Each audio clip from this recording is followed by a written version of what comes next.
Hey guys, I'm Dylan the Machete Zanetti. I'm from Gold Coast, Australia, and I'm currently a Muay Thai fighter, but very soon I'll be transitioning into MMA full-time. So I was born in Sydney, Australia, but moved to Gold Coast when I was about 2 years old and had a pretty good upbringing. I always had good parents. They put me into martial arts when I was very young. I got started in karate when I was 3 years old, and eventually when I was about 12, 13, I said I wanted to fight to one of my karate instructors, and he got me to go to a boxing gym. So I did boxing for a few years before eventually going to a Muay Thai gym, doing a lot of sparring, and eventually had my first fight when I was 15, and then just been tracking down the Muay Thai road since then while doing a little bit of jiu-jitsu on the side. So the first fight at 15, probably didn't train the way I should have for it, just because you know, your first fight, you don't really know what you're doing, and I was kind of transitioning between karate, boxing and Muay Thai, like going to 3 different gyms. I didn't really have a lot of structure, but yeah, it was a good experience, and obviously kind of got me to where I was, and I ended up winning the fight. So it was a K1 fight, amateur,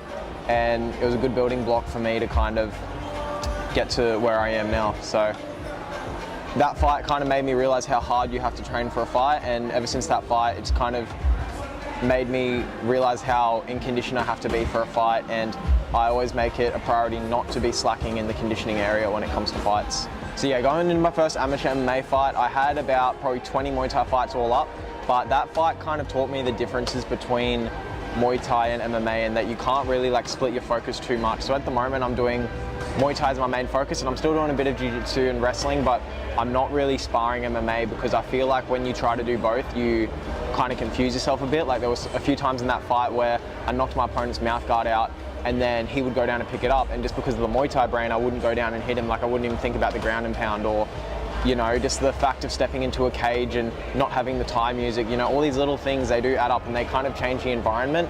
And now that I've kind of felt that environment and I've felt that experience, I believe going to my next MMA fight, I'm going to be a lot better. I'm going to be a lot more mentally prepared, and also going into that fight as well, you know, during the fight, it was probably the most tired I've been since my first amateur kickboxing fight, just having that change of environment.